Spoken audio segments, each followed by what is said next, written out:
আমাদের হচ্ছে news paper যে উইকলি সেশন, এখানে হচ্ছে সবাইকে স্বাগতম। আপনারা হচ্ছে 6 AM ক্লাবের এই মাসের হচ্ছে এটা আমাদের নিউজ পেপারের অফিসিয়াল প্রথম সেশন। তো অনেকে হচ্ছে গত মাস থেকে ছিলেন, অনেকে ছিলেন না।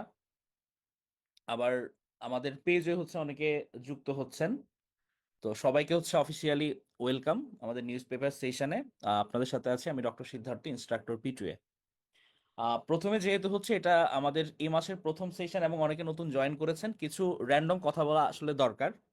র্যান্ডম এই অর্থেই বলা যে আমাদের কমনলি আসলে প্রশ্ন থাকে হচ্ছে আমরা কেন নিউজ পেপার পড়বো, আমাদের ফায়দা কি, বা কোত্থেকে শুরু করা যায়, এগুলো নিয়ে জাস্ট একটু কথাবার্তা।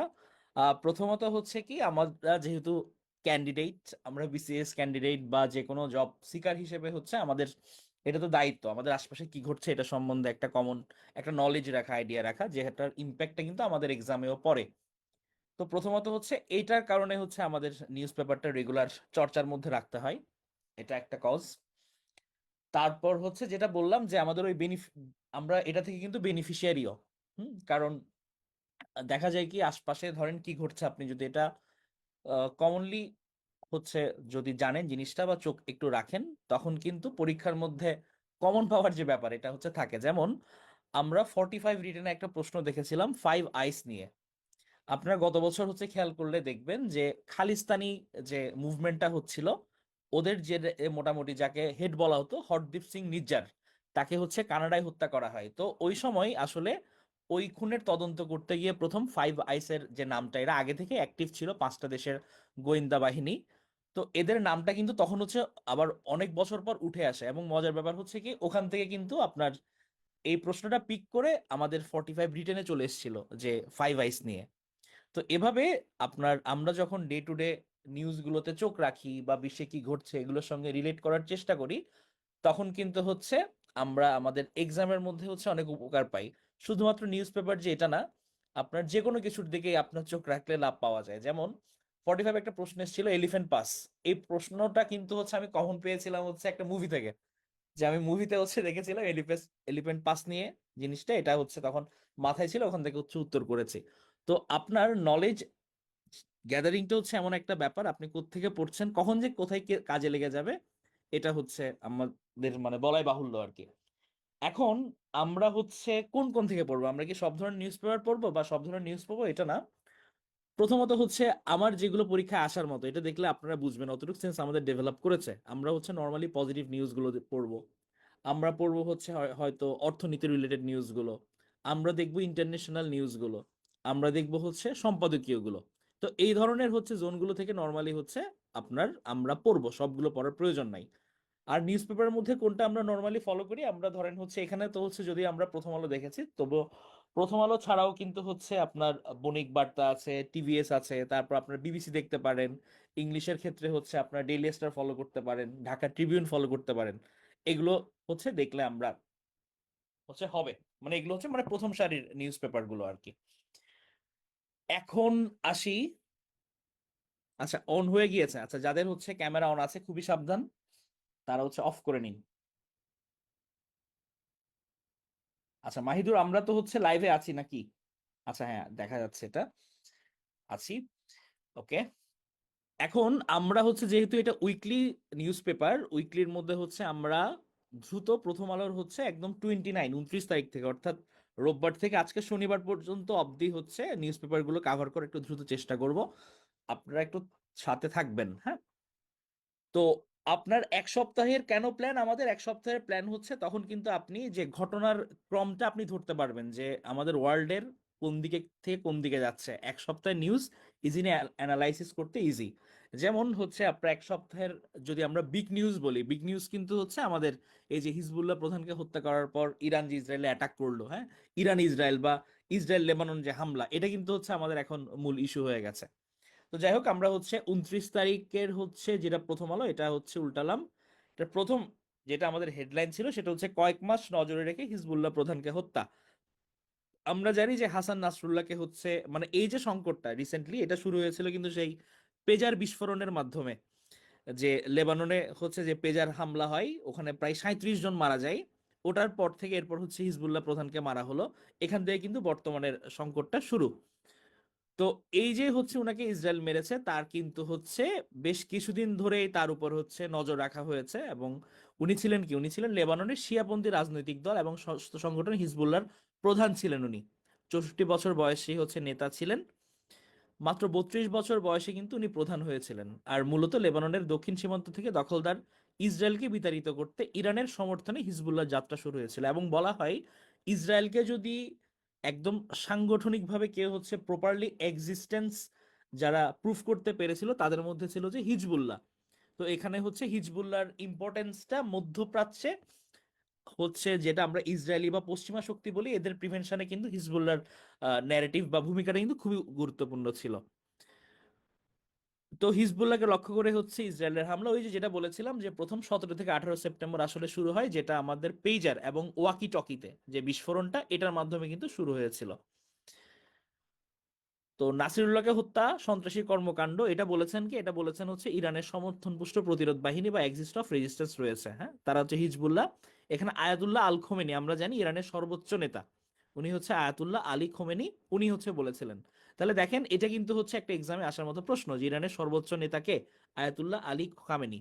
তো আমরা যখন হচ্ছে আপনার নিউজগুলো পড়বো, আমরা এই ছোট ছোট ইনফরমেশন গুলোর দিকে একটু নজর রাখবো, হ্যাঁ।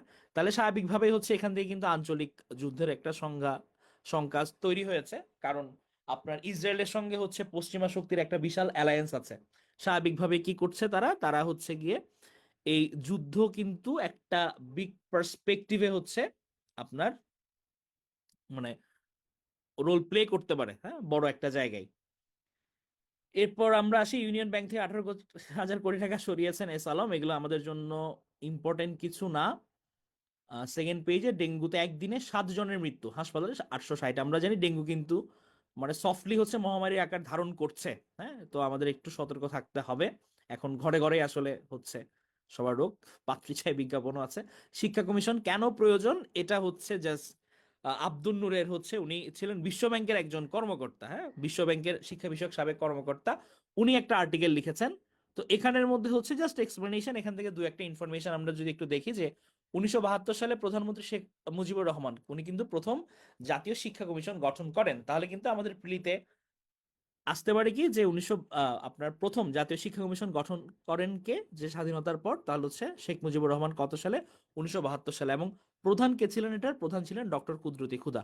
তারপর এখান থেকে আরেকটি ইনফরমেশন জানা যেতে পারে, বাংলাদেশের প্রথম পঞ্চবার্ষিকী পরিকল্পনার ডিউরেশন দেখেন 1974 থেকে 1978, হ্যাঁ। তাহলে আমরা যখন যে নিউজটা একবার চোখ বুলাবো, ওখান থেকে হচ্ছে সম্ভাব্য কি আসতে পারে মাথায় একটা ম্যাপিং করে হচ্ছে এটা আমরা পড়ে ফেলবো। এটা হবে আমাদের ট্যাকটিক্স।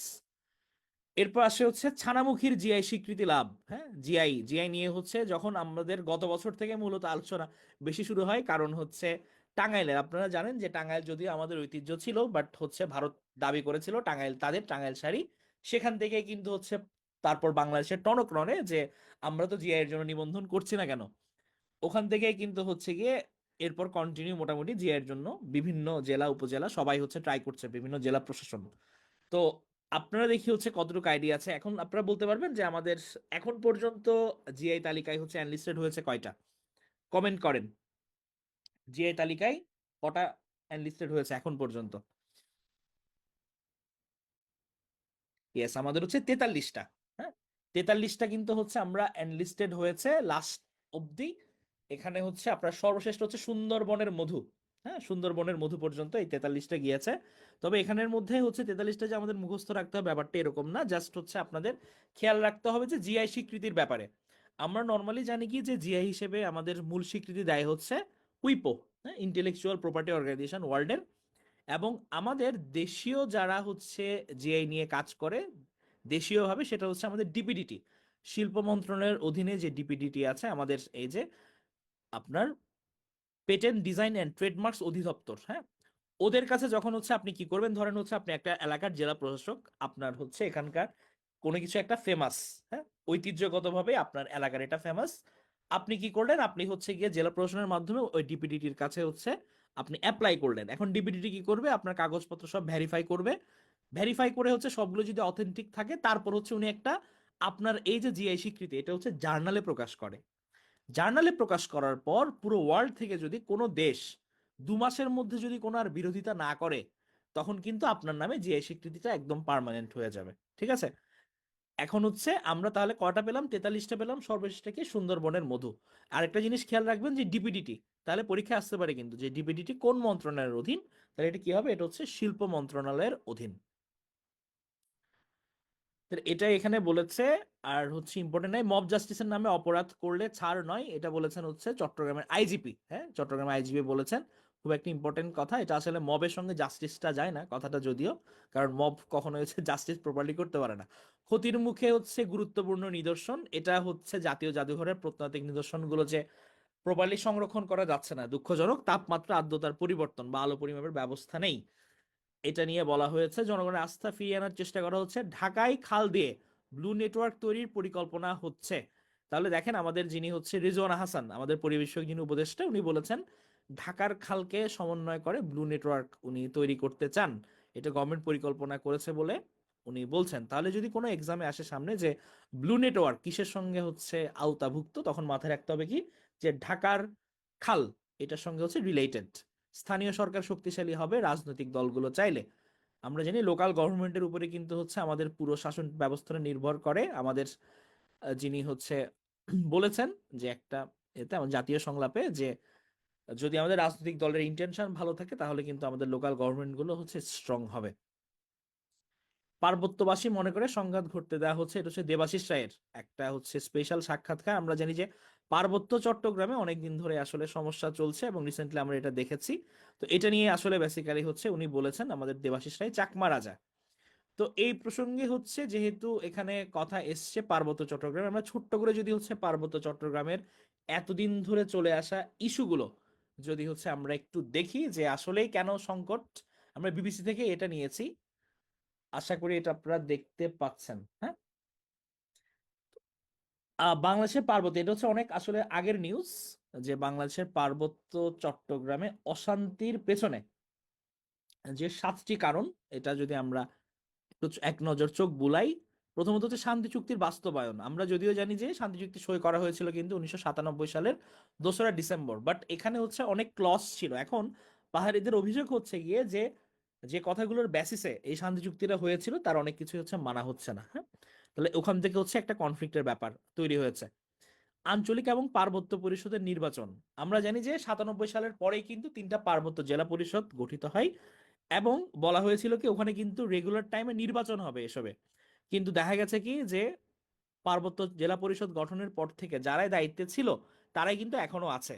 তো আলটিমেটলি স্থানীয় ভোটারদের হাতে যে ক্ষমতাটা বা তাদের চিন্তা চেতনার যে প্রতিফলন, যে সুযোগটা ছিল, ওটা কিন্তু এখানে রিফ্লেক্ট হয়নি। ভূমি সমস্যা, আমরা আগে থেকে জানি যে ব্রিটিশ আলমের নিয়ম কানুন অনুযায়ী কিন্তু হচ্ছে পাহাড়ি মানুষেরাই মূলত ভূমির ওখানকার মালিক, প্রপার মালিক। কিন্তু তাদের যেহেতু তারা আগে থেকে যদি বসবাস করে আসছে, বাট এসব ভূমির মালিকানার কিন্তু কোনো দলিল পত্র নেই। কিন্তু যখন হচ্ছে বাঙালিরা হচ্ছে ওখানে গিয়ে বসবাস করা শুরু করলো, তখন কিন্তু হচ্ছে ভূমির মালিকানা নিয়ে হচ্ছে একটা কনফ্লিক্ট ক্রিয়েট হয়েছে। এটা কিন্তু এই সমস্যাটা এখনো বিদ্যমান এবং ম্যাক্সিমাম মানুষজন বলছে যে ভূমি কমিশন 2001 সালে গঠন করা হয়েছিল, এটার যদি একটা প্রপার যদি সমস্যার সমাধান করা যায় তাহলে কিন্তু সমস্যাটা অনেকাংশে কমে আসবে। এরপর আসলে সেনাবাহিনীর উপস্থিতি। চুক্তির মধ্যে যেটা ছিল যে 6টা ক্যান্টনমেন্ট থাকবে, হ্যাঁ, এবং যত অস্থায়ী ক্যাম্প আছে এগুলো সরিয়ে নেওয়া হবে। কিন্তু দেখা গেছে কি যে পাহাড়ি সংগঠন যেটা বলছে যে 400-রও বেশি অস্থায়ী ক্যাম্প আছে এবং এর মধ্যে মাত্র 35টা প্রত্যাহার করেছে এবং নতুন করে সেনা ক্যাম্প স্থাপন করেছে। তারা বলছে যে সেনাবাহিনীর উপস্থিতিটা তোমরা এখানে কমাও। এছাড়াও তারা অনেকে এটা বলে যে আমার সামরিক বাহিনীর চেয়ে প্রয়োজনে হচ্ছে পুলিশ বাহিনীকে এখানে ইনভলভ করা হোক এবং যে বাহিনীটা গঠন করা হবে এখানে যাতে হচ্ছে আমাদের উপজাতিদের হচ্ছে একটা পার্টিসিপেশন থাকে, এটা হচ্ছে তাদের একটা দাবি ছিল। এরপর হচ্ছে পাহাড়িদের বিভেদ। পাহাড়িদের বিভেদ হচ্ছে গিয়ে তাদের মধ্যে অলরেডি আমরা দেখতে পাই যে 7টা হচ্ছে দল আছে, 7টা থেকে 8টা। তো তাদের মধ্যে যে গ্রুপিংটা, এখানে কিন্তু হচ্ছে গিয়ে একটা রাজনৈতিক ইন্টারেস্ট সবাই নেয়। এটা হচ্ছে গিয়ে একটা কজ এই পার্বত্য চট্টগ্রামে অশান্তির কারণে। বাঙালিদের বসতি অবিশ্বাস, ওই যে জিয়া রহমানের শাসন আমলে যে 5 লাখের মতো বাঙালিদের এখানে আনা হয়েছিল, জিয়া রহমান আমলে স্পেসিফিক ভাবে বলে 4 লাখের মতো। তো এদেরকে হচ্ছে ওরা স্যাটেলার বলে, তো এদেরকে নিয়ে আসলে হচ্ছে গিয়ে একটা ঝামেলা চলছে। এছাড়া পিছিয়ে পড়া উন্নয়ন এবং দুর্বল দুর্গম এলাকা, তারা অনেকটা পিছিয়ে পড়া। তো ওভারঅল আসলে এই ইস্যুগুলো নিয়ে হচ্ছে গিয়ে আপনার আগে থেকে আসলে ওখানে যে সংঘাতটা এটা হচ্ছে তাদের মধ্যে দানা বাঁধতে শুরু করে। পরবর্তীতে আমরা দেখতে পাই যে এই যে মব ভায়োলেন্স একটা কেন্দ্র করে কিন্তু একদম চরম পর্যায়ে চলে যায়, এবং পাল্টাপাল্টি আগুন ধরিয়ে দেওয়া বিভিন্ন নাশকতা এটার মাধ্যমে আসলে হচ্ছে ছড়িয়ে গেছে। তো আমরা হচ্ছে আসলে ঘটনাগুলো বিশ্লেষণ করে এটা বলতে পারি যে আমাদের যে কমিশন গঠন করা হয়েছে, হ্যাঁ, তারা যদি প্রপার ডায়ালগের মাধ্যমে, এবং আমরা যে ইনক্লুসিভ বাংলাদেশের যে কথা বলছি যে সবার পার্টিসিপেশন থাকবে, এখন যদি হচ্ছে ওখানে আমরা শান্তি প্রতিষ্ঠা করতে চাই, আসলে পাহাড়িদের কথাও শুনতে হবে, উপজাতিদের কথাও শুনতে হবে, আমাদের বাঙালিদের পার্সপেক্টিভ থেকেও চিন্তা করতে হবে। এবং আমাদের সংবিধানে যদি হচ্ছে যে সমস্যা থেকে থাকে, যে ওরা অনেকেই বলে যে আমাদের বাংলাদেশি বলে পরিচয় দেওয়া হচ্ছে বা বাঙালি জাতিসত্তা, আমরা তো অন্য জাতিসত্তার, বা আমরা আমাদের একটা নিজস্ব আইডেন্টিটি আছে, এই প্রবলেমগুলো একসাথে বসে ডায়ালগের মাধ্যমে এটাকে সলভ করতে হবে। এটা যদি হচ্ছে আমরা করতে পারি, আমরা আশা করি যে এটা একটা আশু সমাধান হবে। এরপর হচ্ছে এখানের যদি আমরা নিউজ দেখি, এখানে হচ্ছে এসসি পরীক্ষার হচ্ছে এই নিউজ পেপারটা কিন্তু ইম্পর্টেন্ট, মানে এই পাতাটা ইম্পর্টেন্ট এই হিসাবে যে আপনারা যখনই সময় পাবেন আপনারা হচ্ছে একটু চোখ বুলাই ফেলবেন, হ্যাঁ, বলা তো যায় না কোত্থেকে প্রশ্ন চলে আসে। এরপর আসছে হচ্ছে ছাত্রছাত্রী চায় নাকি চায় না, এটা আমাদের জন্য গুরুত্বপূর্ণ না। শিক্ষার্থীরা এখন যেসব সমস্যায় পড়ছেন, হ্যাঁ, আমাদের যে একটা আন্দোলন ছিল অনেকদিন ধরে বন্ধ, সবকিছু ভিসা টিসা এসব মিলে একটা চ্যালেঞ্জে পড়ছে। জুলাই আগস্টে রাজস্ব আয় কমেছে 5,456 কোটি টাকা। এখানে অত কিছু গুরুত্বপূর্ণ নাই। আর আমরা জানি যে আমাদের সামনে তো নির্বাচন, কমলা হ্যারিস আর ডোনাল্ড ট্রাম্পের মধ্যে। তো এখানে হাড্ডাহাড্ডি কিন্তু লড়াই হচ্ছে মোটামুটি, কমলা হ্যারিস, ডোনাল্ড ট্রাম্প। এবং মজার ব্যাপার হচ্ছে কি, ওই যে যেগুলো আপনাদের পড়িয়েছিলাম যে আমাদের যে সুইং স্টেট, ওগুলোর উপর আলটিমেটলি কিন্তু ডিপেন্ড করবে যে কারা আলটিমেটলি জিতছে। কারণ তাদের যে কেউ যে নিরঙ্কুশ পাবে এখন পর্যন্ত ওরকম বলা যাচ্ছে না, আলটিমেটলি ওদের দিকে তাকিয়ে থাকতে হবে। কাশ্মীর নিয়ে শাহবাজ হচ্ছে কঠোর হুঁশিয়ারি দিয়েছেন, পাল্টা জবাব দিল্লির। সম্পর্ক উন্নয়নে ভারত সফরে যাচ্ছেন মুইজ্জু। আমরা জানি যে ভারতের যে প্রতিবেশী প্রথম, এই নীতিটা কিন্তু চরমভাবে ফ্লপ করেছে, কারোর সাথে ওদের রিলেশন ভালো নেই। এবং আমরা দেখতে পাই যে মোহাম্মদ মুইজ্জু, মালয়েশিয়ার যিনি প্রধানমন্ত্রী, মালদ্বীপের যিনি প্রেসিডেন্ট, উনি কিন্তু হচ্ছে গিয়ে আপনার যখন নির্বাচিত হয়েছিল উনি কিন্তু তুরস্ক ভিজিট করতে গিয়েছিলেন, বাট নর্মালি মালদ্বীপের প্রেসিডেন্টরা ভারত ভিজিট করে তাদের বৈদেশিক সফর শুরু করে। বাট আমরা মুইজুর ক্ষেত্রে এটা হচ্ছে একটা ব্যতিক্রম দেখতে পাই, এবং এটা নিয়ে কিন্তু ওদের মধ্যে সম্পর্কে টানাপোড়েন সৃষ্টি হয়। বাট তারা কিন্তু এখন এটা সলভ করার চেষ্টা করছে। এরপর হচ্ছে গিয়ে আমরা যদি দেখি এরপরের পেজ, তো একটু সময় নিচ্ছে।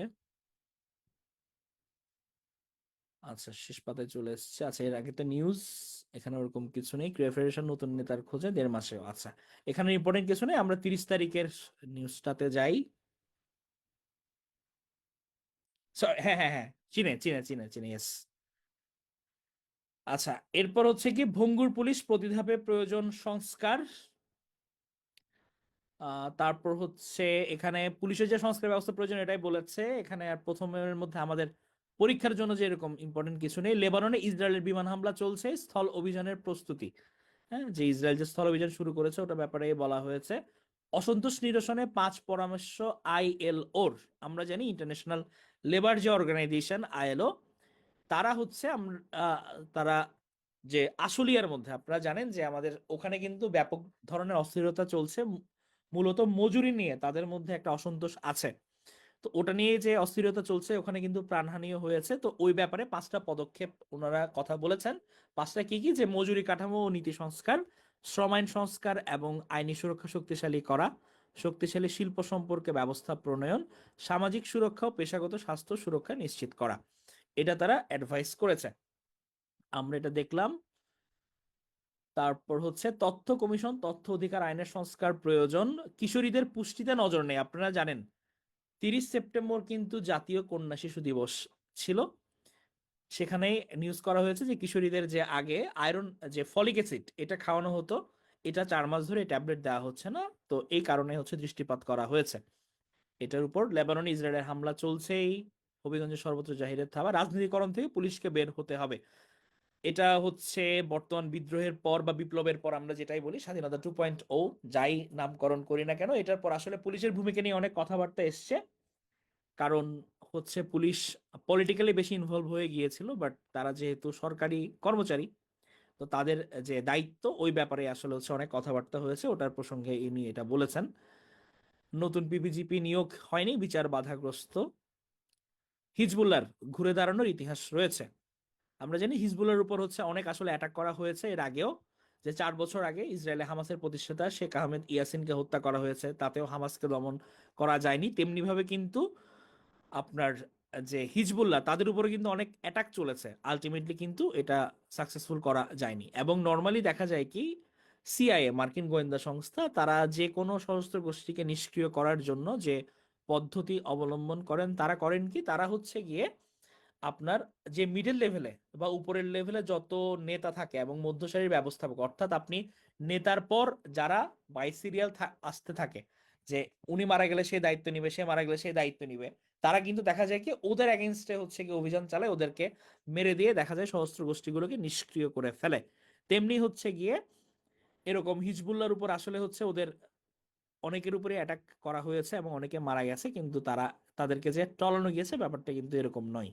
দুই অঙ্গরাজ্যের তীব্র লড়াই হবে, ওই যে দুই সুইং স্টেটের কথা বলছে, মিশিগান এবং উইসকনসিন, এটা নিয়ে বলা হয়েছে যে এখানে তীব্র লড়াইয়ের ব্যাপার। নাসরুল্লাহকে হত্যা করে হিজবুল্লাহকে দমানো যাবে, আমরা এটা একটু দেখি। যে দুদিন আগে তো হচ্ছে আমরা তো দেখেছি যে বেনিয়ামিন নেতানিয়াহু যখন সাধারণ পরিষদে বক্তৃতা দিতে উঠেন মঞ্চে, তখন কিন্তু অনেকেই, যে বিশেষ করে হচ্ছে মিডল ইস্টের যারা ছিলেন তারা কেউই ছিলেন না, সবাই হচ্ছে ওয়াক আউট করেছিলেন। এবং নেতানিয়াহুর হচ্ছে ব্যাপার যেটা, বা ইসরায়েল যেটা এখন করছে, তারা প্রচন্ড লেভেলে অ্যাডামেন্ট। তাদের কিন্তু শুরুর দিকে বাইডেন অনেক রিকোয়েস্ট করেছিল বা পশ্চিমারা রিকোয়েস্ট করেছিল যে যুদ্ধবিরতির ব্যাপারে, কিন্তু নেতানিয়াহুর দেখা গেছে তারা বলছে যে হামাস হিজবুল্লাহ এদেরকে যদি নির্মূল পরিপূর্ণ করা না যায় তারা হচ্ছে থামবে না। তো এটারই হচ্ছে আমরা যখন দেখতে পাই যে নেতানিয়াহু আসলে হচ্ছে তারা রিটায়ারলি থ্রেটই করেছে এই ব্যাপারে একদম ওপেন, এটার পরেই আসলে হচ্ছে যে হামলা সংকট এগুলো হচ্ছে সৃষ্টি হয়েছে। এবং হচ্ছে 1992 সালে আমরা দেখতে পেয়েছিলাম যে দক্ষিণ লেবাননে হেলিকপ্টার গানশিপ হামলায় ইসরায়েলের হিজবুল্লাহ নেতাকে হত্যা করা হয়, তার স্ত্রী এবং 5 বছর বয়স্ক ছেলেকে। এরপর হচ্ছে আবার 2004 সালে হচ্ছে হামাস নেতা শেখ আহমেদ ইয়াসিনকে হত্যা করা হয়েছে। যদিও তারা হচ্ছে বলেছে এগুলো তাদের সাফল্য, কিন্তু তাদের পরে কিন্তু আরো উত্তরসূরি দাঁড়িয়ে গেছে। হ্যাঁ, এখন এই যে ইসরায়েলের যে সামরিক সক্ষমতা বাড়াতে আপনার কাজ করছে, শত শত বিলিয়ন ডলার ইনভেস্ট করছে পশ্চিমারা, এখন এটাতে হচ্ছে তাদের স্বার্থটা কি? প্রথমত হচ্ছে হলোকস্ট বা দ্বিতীয় বিশ্বযুদ্ধ ইহুদি নিধনের একটা অপরাধ বোধ। আমরা জানি যে প্রায় 60 লক্ষ কিন্তু ইহুদি নিধন করা হয় দ্বিতীয় বিশ্বযুদ্ধের সময়। এখন তাদের উপর যে হত্যাযজ্ঞ চলছে, এই সিম্প্যাথিটা তারা এনক্যাশ করে এবং হচ্ছে আপনার পশ্চিমা শক্তি চিন্তা করে তাদের একটা সিম্প্যাথি কাজ করে, এটা কিন্তু তাদের একটা হচ্ছে এই রিফ্লেকশন, তাদেরকে যে হেল্প করছে তারা। আবার মধ্যপ্রাচ্যের মধ্যে পশ্চিমারা চায় এমন এক কাউকে হচ্ছে সেট আপ করার বা সেট করার, যে তারা তাদের যে ঔপনিবেশিক মানসিকতা ওটাকে তারা ধারণ করবে। হ্যাঁ, তো স্বাভাবিকভাবে হচ্ছে ইসরায়েলকে এই কারণে দেখা যায় কি যুক্তরাষ্ট্র প্রচুর ব্যাক করে, তারা মনে করে যে মধ্যপ্রাচ্যে তাদের প্রতিনিধি হচ্ছে ইসরায়েল। তৃতীয়টা কি? তৃতীয়টা হচ্ছে ইসরায়েলিরা যেহেতু হচ্ছে টাকা পয়সার দিক দিয়ে তারা প্রচুর হচ্ছে গিয়ে তাদের টাকা পয়সা আছে, এবং দেখে বলা হয় যে ইউরোপ এবং মার্কিনের হচ্ছে বড় বড় যেসব কোম্পানি আছে তাদের কিন্তু হচ্ছে অর্থ যোগানদাতা এই ইসরায়েলিরাই ম্যাক্সিমামই। তো তাদের যে একটা ফিনান্সিয়াল পৃষ্ঠপোষকতা এবং তাদের নির্বাচনে তারা বিশাল একটা ফান্ডিং করে, এবং বলা হয় যে ইসরায়েলিরা যদি হচ্ছে কাউকে ওপেন যদি বলে যে আমি তাকে হচ্ছে সমর্থন করব না, তার কিন্তু নির্বাচনে হেরে যাওয়ার একটা বিশাল সম্ভাবনা থাকে। তো এসব কারণে কিন্তু হচ্ছে গিয়ে তারা তাদেরকে পৃষ্ঠপোষকতা করে। তাহলে প্রথমত আমরা তিনটা কজ পেলাম কেন তারা হচ্ছে এগুলোকে সাপোর্ট করছে পশ্চিমারা। প্রথমত হচ্ছে ইহুদি নিধনের যে অপরাধবোধ হলোকাস্ট থেকে, দ্বিতীয়ত হচ্ছে গিয়ে তাদের যে একটা তারা তাদের প্রতিনিধি হিসেবে তাদেরকে বিবেচনা করছে, তৃতীয়ত হচ্ছে গিয়ে তাদের যে অর্থনৈতিক যে পৃষ্ঠপোষকতা, এগুলো হ্যাঁ সবকিছুর পেছনেই টাকা। তো স্বাভাবিকভাবেই হচ্ছে গিয়ে ওই ধারাবাহিকতায় আসলে হচ্ছে এই যে হামলা এগুলো করা হয়েছে। এবং হিজবুল্লাহর যে নাসরুল্লাহ আমরা দেখলাম উনি মারা গেছেন, উনার চাচাতো ভাই কিন্তু হাসেব সাফি আল দিন, হ্যাঁ, উনি কিন্তু একজন যোগ্য নেতা, সে হয়তো হচ্ছে গিয়ে সামনে দায়িত্ব নিবে, এটা হচ্ছে আমরা আশা রাখতে পারি। এরপর হচ্ছে 30 তারিখ আর নিউজ পেপারে হচ্ছে ইম্পর্টেন্ট কি ছিল আমরা একটু চোখ বুলাই। বদ্ধ চিনিকল চালুর চেষ্টা, এখানে হচ্ছে ইম্পর্টেন্ট কিছু নেই। $100 কোটি ক্লাবে শীর্ষে এমজিআই। আমরা জানি যে প্রতি বছর কিন্তু হচ্ছে আপনার আয় ব্যয়, হ্যাঁ এরে এরে মেরে দিছে কালকে, এটার হচ্ছে আমরা নেক্সট ডেতে আসবো, এটা হচ্ছে তারা দাবি করছে, এখনো কিন্তু কনফার্মেশন আসে নাই। হ্যাঁ, তারা দাবি করছে। আমরা যেহেতু পেছন থেকে সামনের দিকে যাচ্ছি, আমরা এটা দেখব। তো এখানে হচ্ছে গিয়ে যে 8টা শিল্প গ্রুপের তালিকা দিয়েছে, যারা হচ্ছে তাদের আমদানি রপ্তানি মিলিয়ে টোটাল হচ্ছে কাভার করেছে তাদের যে শতকোটি। একটা তালিকা শীর্ষে আছে হচ্ছে মেঘনা গ্রুপ, এবং অনেক বছর ধরে শীর্ষে ছিল হচ্ছে আমাদের এসালম গ্রুপ, প্লাস এসালম হচ্ছে এখন বেরিয়ে গেছে রিসেন্টলি পর। আচ্ছা, মন্দা সময় হচ্ছে নাইকি সিও দায়িত্ব পেলেন হচ্ছে ইলিয়ট হিল। আপনার এটা খেয়াল করেছেন নাকি জানি না, যে 32 বছর ধরে আপনার উনি কিন্তু আপনার হচ্ছে ইন্টার্ন হিসেবে নাইকিতে জয়েন করেছিলেন। 32 বছর পর হচ্ছে উনি আজকে সিইও। আমরা নর্মালি হচ্ছে আমরা ইয়াং জেনারেশন, আমরা এখনকার যারা, তারা কিন্তু প্রচুর জব সুইচ করি। হ্যাঁ, এটা আমার ক্ষেত্রেও সত্যি। কিন্তু মানে ওনার কনসিস্টেন্সিটা, কথাটা হচ্ছে প্রচুর পরিমাণে উঠে আসে গণমাধ্যমে, যে 32 বছর আগে একটা মানুষ ইন্টার্ন হিসেবে একটা কোম্পানিতে জয়েন করেছে, 32 বছর পর আজকে সে হচ্ছে সিইও। হ্যাঁ, তো এই জিনিসটা আসলে হচ্ছে খুব ইন্টারেস্টিং। হ্যাঁ, এফবি তে ওনার লিঙ্কডইন প্রোফাইলটা কিন্তু ভাইরাল হয়েছিল, যে ইন্টার্ন থেকে উনি শুরু করেছিলেন। এরপর হচ্ছে আমরা দেখি আমাদের শেষ পাতায় কিছু আছে কিনা ইম্পর্টেন্ট। না, ওরকম কিছু নেই। তাহলে হচ্ছে আমরা 1 তারিখের নিউজে চলে যাই, অক্টোবরের। আপনারা ধরতে পারছেন তো ব্যাপারগুলো? প্রজ্ঞাপনের অপেক্ষায় 6 কমিশন। কোনো যদি প্রশ্ন থাকে তাও কিন্তু করবেন, অবশ্যই করবেন। যারা লাইভে আছেন তারাও করবেন, আর যারা হচ্ছে আমাদের গ্রুপে আছেন, 6M ক্লাবে আছেন, তারাও হচ্ছে কোনো প্রশ্ন থাকলে করবেন। আমরা সংঘাতকে মধ্যপ্রাচ্যের অন্যত্র ছড়িয়ে পড়বে কিনা, আসলে হচ্ছে নাসরুল্লাহ হত্যাকাণ্ডের পর তাদের যে প্রবলেমটা, এটা হচ্ছে আসলে এই কলিশনটা পুরো ওয়ার্ল্ডে ছড়িয়ে পড়বে কিনা, বা থার্ড ওয়ার্ল্ড ওয়ার হবে কিনা, এটা নিয়ে কিন্তু হচ্ছে অনেক আলোচনা চলছে এখন পর্যন্ত। আমরা যে উত্তেজনা দেখতে পাচ্ছি ইরান ইসরায়েল এদের মধ্যে, তো এটাকে আসলে অমূলক বলে উড়িয়ে দেয়া যায় না। কারণ হচ্ছে পশ্চিমারা তো প্রচুর পরিমাণে টাকা পয়সা দিয়ে সাহায্য করছে। এখন একটাই মানে আশাবাদের ব্যাপার, যে 2025 সালে অর্থনৈতিক বিশ্লেষকরা অনেকে বলছে যে আমেরিকার মধ্যে হচ্ছে একটা অর্থনৈতিক মন্দা আসতে পারে। এখন যদি এই ধরনের সিচুয়েশন ক্রিয়েট হয়, এরা অবশ্যই চেষ্টা করবে তারা যাতে হচ্ছে গিয়ে তাদের ব্যয় সংকোচন করার। এখন ব্যয় সংকোচন করার মাধ্যমে যদি ইসরায়েলকে তাদের টাকা পয়সা দেওয়াটা কম হয়, তাহলে সেই ক্ষেত্রেই বরঞ্চ হচ্ছে আমাদের একটা যদি পজিটিভ কিছু থাকে, এটা হতে পারে। এটা ছাড়া আসলে হচ্ছে আমরা আর কিছু দেখছি না। তো এটা হচ্ছে গিয়ে এটা ব্যাপারে আসলে বলা হয়েছে যে সংঘাত মধ্যপ্রাচ্যের অন্যত্র ছড়িয়ে পড়বে কিনা, সবাই এখানে ইনভলভ হয়ে যাবে কিনা। কারণ অলরেডি প্রচুর পরিমাণে তাদের তো হত্যা করেছেই ফিলিস্তিনিদের, এখন হচ্ছে আবার হিজবুল্লাহর উপর অ্যাটাক, হামাসের উপর অ্যাটাক তো চলছেই। আবার হচ্ছে গিয়ে যে আমাদের নাসরুল্লাহ যিনি ছিলেন, উনি কিন্তু শিয়া একজন ধর্মগুরুও ছিলেন। তো ওনার ইম্পর্টেন্সটা কিন্তু হচ্ছে প্রচুর বেশি, লেবাননেও বেশি, আবার ইরানের কাছেও সে অত্যন্ত গুরুত্বপূর্ণ। তো স্বাভাবিকভাবে কিন্তু এটার ইম্প্যাক্টটা যে অনেক বড় হবে, এটা কিন্তু বোঝাই যাচ্ছে। হুম? এবং নাসরুল্লাহর মৃত্যুর পর কিন্তু লেবাননে বিক্ষোভ অস্থিরতা ঠেকাতে বিভিন্ন প্রস্তুতি নেওয়া হয়েছে। অবস্থা বুঝেন এবং কি অবস্থা। এবং শিয়া এবং খ্রিস্ট ধর্মাবলম্বীদের মধ্যে কিন্তু উত্তেজনা সৃষ্টি নিয়ে কারো কারোর মধ্যে আশঙ্কা তৈরি হয়েছে। দুই গ্রুপের মধ্যে কিন্তু লেগেও যেতে পারে, এমন আশঙ্কা করা যাচ্ছে। এরপর হচ্ছে আমরা দেখি যে এখানে আর কি আছে ইম্পর্টেন্ট নিউজ। মুক্ত মত প্রকাশের জন্য হওয়া মামলা দ্রুত প্রত্যাহার, সাইবার নিরাপত্তা আইনের ব্যাপারে বলা হয়েছে। গণতান্ত্রিক সরকার শুধু ভোটের মাধ্যমে হয় না। নানা সংস্কারের ডামাডোলে শিক্ষাকে হারিয়ে যাচ্ছে স্বৈরাচারের কালাকানুন, এখনো কি তাড়িয়ে বেড়াচ্ছে।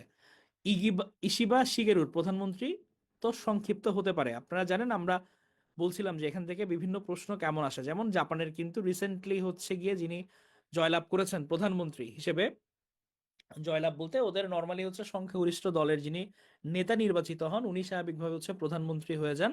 লিবারেল ডেমোক্রেটিক পার্টির নেতা যেহেতু ইশিবা শিগেরু, ওনাকে সভাপতি নির্বাচন করা হচ্ছে, এবং পার্লামেন্টে তারাই সংখ্যাগরিষ্ঠতা পেয়েছে, তাই হচ্ছে ইশিবাই জাপানের পরবর্তী প্রধানমন্ত্রী হচ্ছেন। তাহলে পরীক্ষায় যদি রিসেন্ট কোনো পরীক্ষায় আসে যে জাপানের প্রধানমন্ত্রীকে, আমরা উত্তরে কি দিব, যে ইশিবা শিগেরু।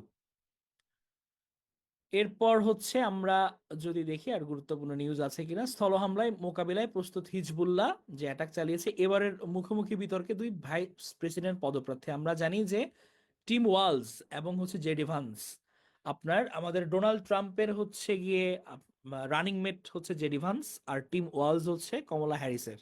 এবং আমরা জানি যে নর্মালি মার্কিন প্রেসিডেন্ট যারা আছে ওরা 3টা নির্বাচনী বিতর্কে অংশ নেয়, এবং ভাইস প্রেসিডেন্টরা হচ্ছে একটা।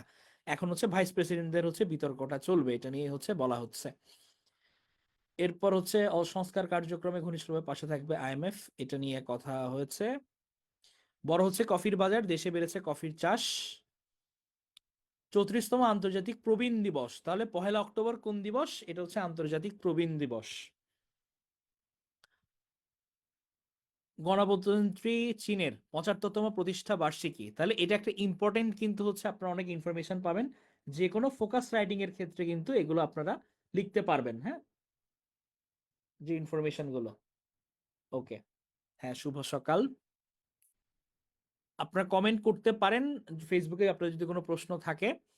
তো এখানের মধ্যে কিন্তু আমরা ফোকাস রাইটিং এর অনেক কিছু আসলে লিখতে পারি, এই যে যেমন বেল্ট অ্যান্ড রোড ইনিশিয়েটিভ ওদের যে ছিল 2013 সালে, যে শি জিনপিং নেয়, এটার হচ্ছে বৈশ্বিক প্রভাব কি কি আছে এটা আমরা এখানে দেখছি। যে সারা বিশ্বের 3/4 দেশের এখানে অংশগ্রহণ, 1 ট্রিলিয়ন উদ্যোগ নেওয়া হয়েছে, 3,000 সহযোগিতা প্রকল্প, 40 মিলিয়ন মানুষের দারিদ্র্য বিমোচন, এবং চীন বাংলাদেশের সাংস্কৃতিক বিনিময়, এটা কিন্তু ইম্পর্টেন্ট। আমরা রিলেশনের ক্ষেত্রে যদি চীন বাংলাদেশ কোনো রিলেশন নিয়ে লিখি, আমরা এটা এটা লিখতে পারবো যে এখন পর্যন্ত কিন্তু 60টা সাংস্কৃতিক অনুষ্ঠান হয়েছে 2023 সালের অক্টোবর থেকে, এবং 22তে শিক্ষাবর্ষে 10,807 জন শিক্ষার্থী কিন্তু চীনে পড়াশোনা করতে গিয়েছে। তারপর হচ্ছে ওদের অর্থনৈতিক প্রবৃদ্ধি, বিভিন্ন ইনফরমেশন কিন্তু আমরা সুন্দরভাবে এখান থেকে লিখতে পারবো। আচ্ছা, এরপরের হচ্ছে আমরা নিউজে যাই, বিনোদন পাতা। খেলার এখানে আমাদের ইম্পর্টেন্ট কিছু নেই। বিকল্প রাজনৈতিক শক্তি গড়ার প্রস্তাবে এসেছে। আমরা জানি যে বৈষম্য বিরোধী ছাত্র আন্দোলনের কাছে অনেকেই তারা রিকোয়েস্ট করেছে জনগণ যে তারা যদি বিকল্প কোনো রাজনৈতিক দল তারা যদি নিয়ে আসে এই ব্যাপারে, তো অনেকে এই রিকোয়েস্টটা রাখছে এবং এটা নিয়ে তারা অনেক সফরও করেছেন আর কি। ওকে, এরপর হচ্ছে আমরা যে অক্টোবরের 2 তারিখের নিউজে আমাদের আর 3টা নিউজ পেপার কাভার করা আছে।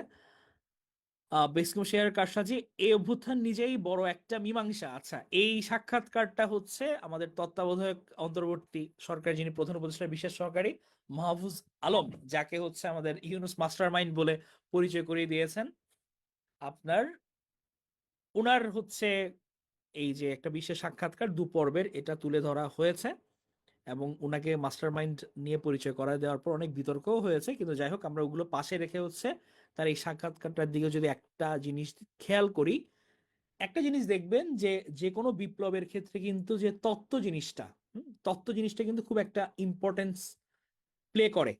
যে কোনো তাত্ত্বিক যে কোনো কিছু তত্ত্ব, বা আমরা যদি বলি হচ্ছে পলিসিগত, যেমন হচ্ছে ইউএসএ কে আমরা এত সাকসেসফুল কেন বলছি, কারণ হচ্ছে ইউএসএ কিন্তু হচ্ছে পলিসির বাইরে কিছুই যায় না, মানে ওরা পলিসির বাইরে এক পাও নড়বে না।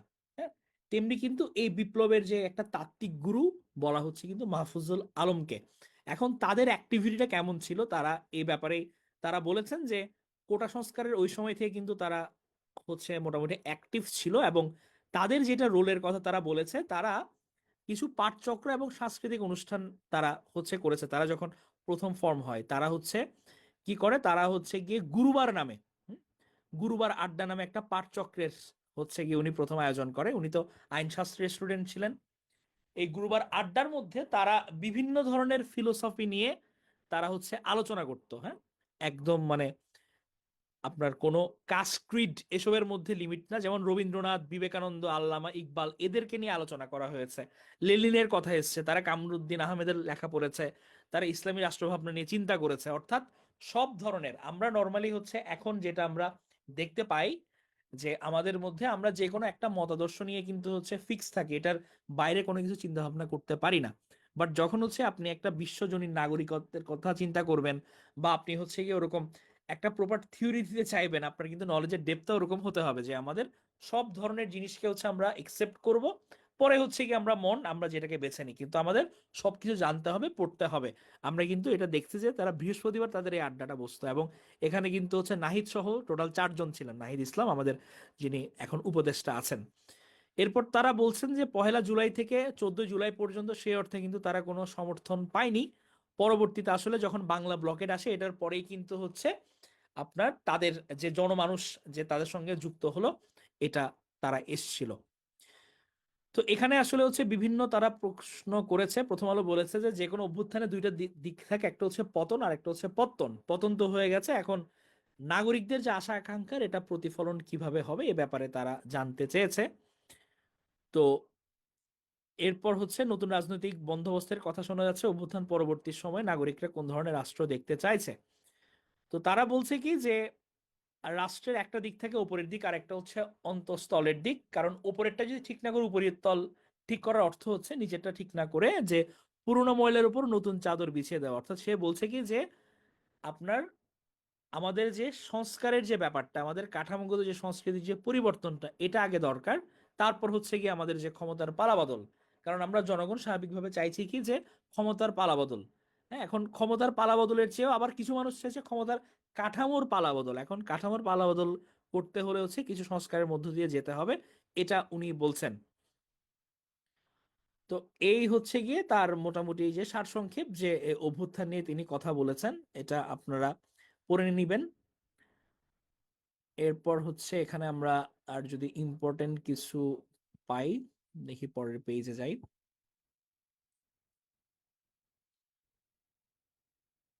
আচ্ছা, আন্তর্জাতিক পেজে মিসিং হয়ে গেছে। বৈষম্য বিরোধী ছাত্র আন্দোলন ঢাকার বাইরেও কমিটি করবে, তারা তো পুরো দেশব্যাপী তারা ছড়িয়ে ছিটিয়ে আছে, তারা বিভিন্ন ইয়ে করে বেড়াচ্ছে। যদি এটা পজিটিভ নেগেটিভ দুই ধরনের কথাবার্তায় আছে, তারা কেন প্রপার তাদের যে প্রতিশ্রুতিগুলো ছিল যা সমন্বয়কদের, যে তারা বা এই উপদেষ্টা পরিষদের তারা আহতদের চিকিৎসার দায়িত্ব নিবে, তারা হচ্ছে গিয়ে আপনার এই যে বন্যা তো ত্রাণ নিয়ে অনেক কথা আসছে, হ্যাঁ, তো এগুলো নিয়ে পক্ষ বিপক্ষে আসলে অনেক কথা আছে, ওই ব্যাপারে আমরা কমেন্টে না গেলাম। প্রবাসী আয় বেড়েছে 80%, এটা একটা পজিটিভ নিউজ। তারপর হচ্ছে আমরা এটা দেখেছি নিউজটা, ভালো মানুষ হওয়ার জন্য গান কবিতা বই, এটা কি আয়ের একটা প্রোগ্রামে বলা হয়েছে। বৈষম্য নিরসনকারী প্রবৃদ্ধি মডেলে বাধা কোথায়, ক্ষমতায় মতো ইসরায়েল অনন্ত যুদ্ধের দরজা খুলে দিয়েছে। কিছুক্ষণ আলোচনায় বলছিলাম যে ইসরায়েলের যে অ্যাডামেন্ট যে আচরণটা, তারা যে কারো কথা শুনছে না, এবং আপনারা কি জানেন কিনা জানি না যে আপনার অ্যান্তনি গুতারেসকে কিন্তু অবাঞ্ছিত ঘোষণা করেছে ইসরায়েল। হ্যাঁ, তো তাদের যে অ্যাডামেন্ট আচরণ, এটা কিন্তু হচ্ছে গিয়ে আলটিমেটলি ভালো যে পরিস্থিতি বয়ে আনবে না, এটা কিন্তু বোঝা যাচ্ছে। হ্যাঁ, তো এটা নিয়ে আসলে হচ্ছে বলা হচ্ছে, সব জায়গায় কথাবার্তা হচ্ছে। এরপর হচ্ছে গরিবের কান্নাও কান্না নয়, এটা হচ্ছে রংপুর অঞ্চলের বন্যা নিয়ে। আচ্ছা, এখানের হচ্ছে একটা ব্যাপার যে বন্যার ব্যাপারে আপনার যেটা কথা এসছে, এখন আমরা জানি যে শেরপুরে কিন্তু ভয়াবহ বন্যা পরিস্থিতি, বা রংপুর অঞ্চলে কিন্তু প্রত্যেক বছরই বন্যা হয়, বাট অন্যরা যেরকম মিডিয়া কাভারেজ পাই এই অঞ্চল কিন্তু তেমন পাচ্ছে না। তো এই ব্যাপারে আসলে অনেকে বলছে যে তারা কিন্তু যেহেতু তারা গরিব তাই কি হচ্ছে না। এখন আসলে আমাদের ব্যাপারটা ওরকম হওয়া উচিত না, এবং আপনাদের আমাদের যে সমন্বয়কদের নিয়ে যে ত্রাণের টাকা নিয়ে যে অনেক প্রশ্ন আসছে, এটা কিন্তু এই যে শেরপুরের বন্যা বা রংপুর অঞ্চলের বন্যা, এই জায়গায় ইনভেস্ট করে কিন্তু তাদের ভাবমূর্তিটা তারা উন্নত করতে পারে, এটা কিন্তু তাদের একটা বড় সুযোগ। আমরা চাইবো যে তারা এই জনগণের এই টাকার যাতে প্রপার একটা সদ্ব্যবহার করে।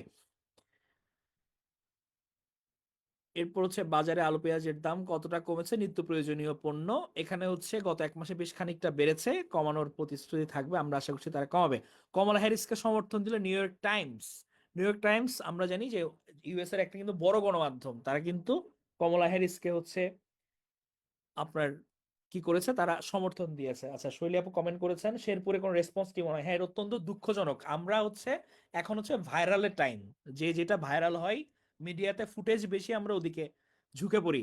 বাট আমাদের কিন্তু মানবতার কাজে হচ্ছে এই ধরনের মানে ভাইরাল হওয়ার এই জিনিসটা হচ্ছে পন্থার অবলম্বন না করলেই ভালো, আমাদের শেরপুরের দিকেও আসলে নজর দেওয়া উচিত।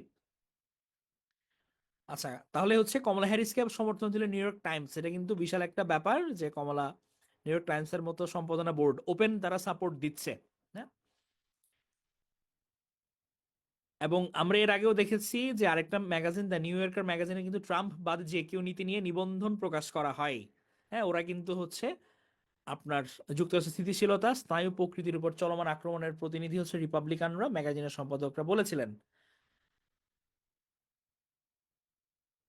তাহলে কমলা হ্যারিস আরো প্রয়োজনীয় বিকল্প, এটা বলেছেন কি নিউ ইয়র্ক টাইমস বলেছেন। তাহলে তারা কিন্তু ঘোর বিরোধিতা করছে কার, ট্রাম্পের বিরোধিতা করছে। হাইব্রিড ডেটিং এর ব্যাপারে বলা হয়েছে, এটা আমাদের জন্য গুরুত্বপূর্ণ না, আমরা পরে পড়ে নিব। এরপর আসে হচ্ছে খেলাধুলা, সাকিবের শেষ। আমরা জানি উনি তো ওয়ানডে ছাড়া অন্যগুলো থেকে অবসর গ্রহণ করেছেন। আচ্ছা, এরপর আমরা আসি 3 তারিখের নিউজে।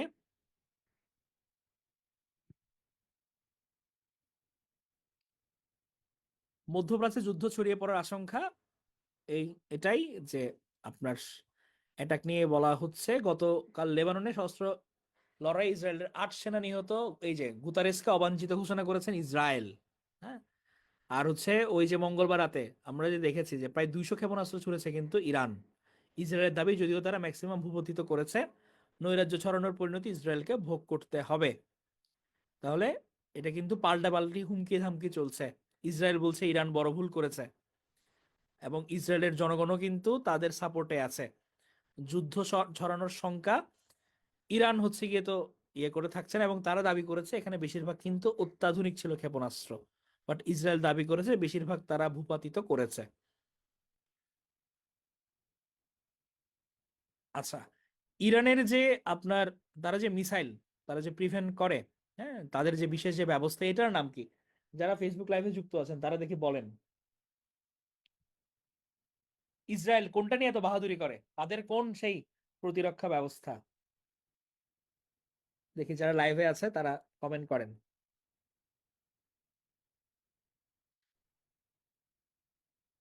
ইসরায়েলের যে তাদের বিশেষ প্রতিরক্ষা ব্যবস্থা, যেটা, ইয়েস, এলিজাবেথ বিলিজি, এটা হচ্ছে আয়রন ডোম।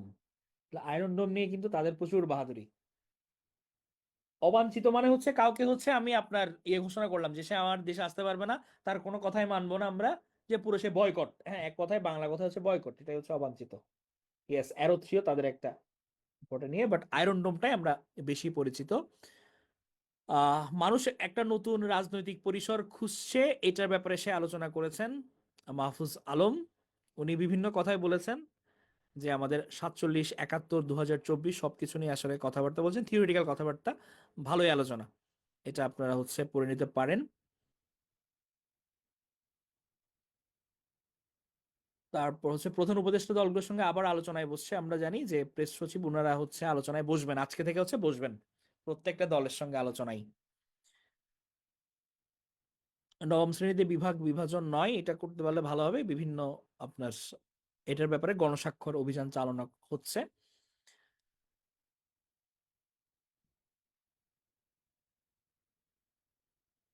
এখানে ইম্পর্টেন্ট হচ্ছে চাপের মুখে নতি স্বীকার, বিতর্ক, অপপ্রচার, নৈরাজ্য ছড়ানোর পরিণতি ইসরায়েলকে ভোগ করতে হবে।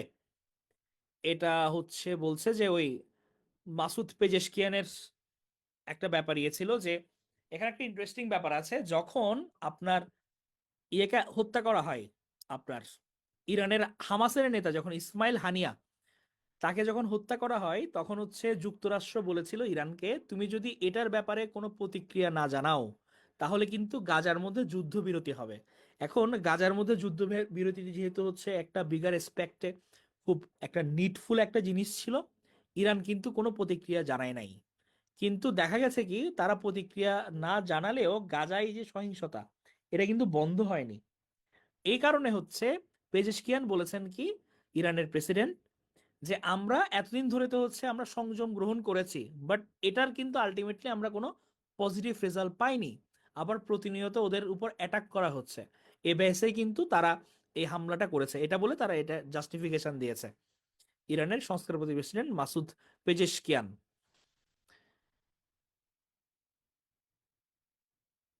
তো আরব বসন্তের পর পাল্টা বিপ্লবে আরব বিশ্বের যে বিভক্তি তৈরি হয়েছিল, ইসরায়েল এই অবাধ আক্রমণে সেই বিভক্তি সারিয়ে তুলছে। আপনি যখন নাসরুল্লাহকে হত্যার জন্য 80 টন বোমা ফেলেন এবং এরপর নির্বিচার 300 জনকে হত্যা করেন, তখন আপনি তাকে প্রতিরোধের প্রতীক থেকে এক কিংবদন্তিতে পরিণত করে ফেলেন। লেবাননের রাজনীতিবিদ সুলেইমান ফ্রানজিয়ে বলেছিলেন, প্রতীক চলে গেলে কিংবদন্তি জন্ম নেয় এবং প্রতিরোধ চলতে থাকে। এর আগে আলোচনায় আপনাদের বলছিলাম যে নাসরুল্লাহ কিন্তু শিয়াদের একটা বড় লিডার ছিলেন উনি, এবং তার অ্যাকসেপ্টেন্স কত বেশি যে আপনার সে মরে যাওয়ার পরেও তার যে আত্মত্যাগ, এটা কিন্তু সংঘাত আরো বাড়বে এবং তাদের মধ্যে বিদ্রোহের আগুন আরো কিন্তু জ্বালাবে আলটিমেটলি। তো আমরা হচ্ছে একটা কল রেকর্ড ফাঁসের কথা দেখেছিলাম, যে আলোচনা এসেছিল এবছরের শুরু শুরুতে, যে মোহাম্মদ বিন সালমান আর মার্কিন পররাষ্ট্রমন্ত্রী অ্যান্টনি ব্লিংকেনের, সেখানে বলা হচ্ছিল মোহাম্মদ বিন সালমান বলছে যে আমার দেশের জনসংখ্যার 70% আমার চেয়ে কম বয়সী, তাদের অধিকাংশই ফিলিস্তিন সমস্যার বিষয়ে তেমন কিছু জানে না, তারা প্রথমবারের মতো এই সংঘাতের মাধ্যমে ফিলিস্তিন সমস্যা সম্পর্কে জানছে। এটি একটি বড় সমস্যা। ব্যক্তিগতভাবে আমি কি ফিলিস্তিন সমস্যা নিয়ে উদ্বিগ্ন? আমার জবাব হলো না। কিন্তু আমার জনগণ উদ্বিগ্ন, তাই আমাকে এটি তাদের কাছে নিশ্চিত করতে হবে। ফিলিস্তিন সমস্যা একটি গুরুত্বপূর্ণ ইস্যু। হ্যাঁ, এখন আপনার হচ্ছে সৌদি কর্মকর্তারা স্বাভাবিকভাবে দাবি করেছে যে এটা তাদের ফাঁস না, মানে আসল না এটা, বাট ম্যাক্সিমাম মানুষজন বিলিভ করছে যে না, এটা তাদেরই কথাবার্তা। এখন এখানে যে ব্যাপারটা আসলে সবসময় উঠে আসছে যে সৌদি আরব যে রিলেশন বিল্ড করছে, তারা যে আরব ইসরায়েল নর্মালাইজেশনের পথে হাঁটছে, এখান থেকে সরে এসে তারা যদি একটু স্ট্রিক্ট অবস্থান নেয়, তাহলে হয়তো মধ্যপ্রাচ্যের যে সংকটটা সেটা হচ্ছে গিয়ে একটু কমে আসতে পারে। বাট অ্যাজ ইউ নো, আমরা সবসময় আসলে দেখেছি যে বর্তমান বিশ্ব আসলে হচ্ছে আপনার যে রিয়েলিজমের উপর চলে, যে বাস্তববাদটা কিন্তু এখানে আসলে হচ্ছে খুব ইম্পর্টেন্স পায়, এবং আলটিমেটলি যে যার স্বার্থটাই দেখে যে দেশ। তো এখন যেহেতু হচ্ছে সৌদি আরব তার ফিনান্সিয়াল বেনিফিট দেখতে পাচ্ছে ইসরায়েলের সঙ্গে সম্পর্ক স্থাপনে, বা ইউএস এর সঙ্গে প্রপার একটা রিলেশন মেনটেনে, তারা স্বাভাবিকভাবে আসলে হচ্ছে ওই পথেই হাঁটছে। বাট আমরা আশা করব এই সংকট সমাধানে তাদের মতো একটা বড় দেশের একটা বড় ভূমিকা থাকবে, এবং ইরানের সঙ্গে তাদের যে ক্ষমতা নিয়ে যে টানাপোড়েন, এটা নিয়ে যাদের যে সমস্যা, এই সমস্যা থেকে তারা বেরিয়ে এসে বিগার স্পেক্টে তাদের যে রোলটা, এটা হচ্ছে তারা প্লে করবে, এটা আমরা আশা রাখতে পারি। আচ্ছা, এরপর হচ্ছে আমরা পরের পেজে দেখি। আচ্ছা, এটা হচ্ছে নিউজ এ নিয়ে আসছে 32% বিদেশি ঋণ 3 দেশের। সংযত হওয়ার আহ্বান ইরান ইসরায়েলকে। হ্যাঁ, জাতিসংঘের মহাসচিব অ্যান্টনিও গুতারেস তারা সংযত হতে বলেছে, আর তাদেরকে ডাইরেক্ট অবাঞ্ছিত ঘোষণা করে দিয়েছে ইসরায়েল। তারা দুই পক্ষকে শান্ত থাকতে বলেছে। আবারও অনাস্থা ভরে টিকে গেলেন ট্রুডো। আমরা জানি যে আপনার হচ্ছে তার বিরুদ্ধে কিন্তু অনাস্থা প্রস্তাব 1 সপ্তাহের ব্যবধানে আবার আনা হয়, এবং ট্রুডো কিন্তু এটাতে হচ্ছে বেঁচে গেছেন।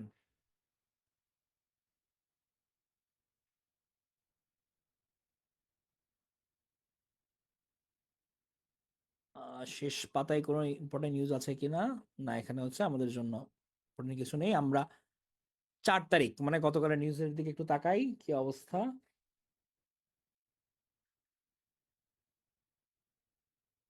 এখানে সাইবার নিরাপত্তা আইন বাতিল করতে যাচ্ছে অন্তর্বর্তী সরকার। এটা যদি করতে পারে, এটা খুব একটা ভালো একটা দিক হবে। আমরা জানি যে সাইবার আইনের কিন্তু প্রচুর পরিমাণে, মানে সাইবার নিরাপত্তা আইনের নামে আপনার এটা অপব্যবহারটাই মূলত হচ্ছে বেশি হয়েছিল।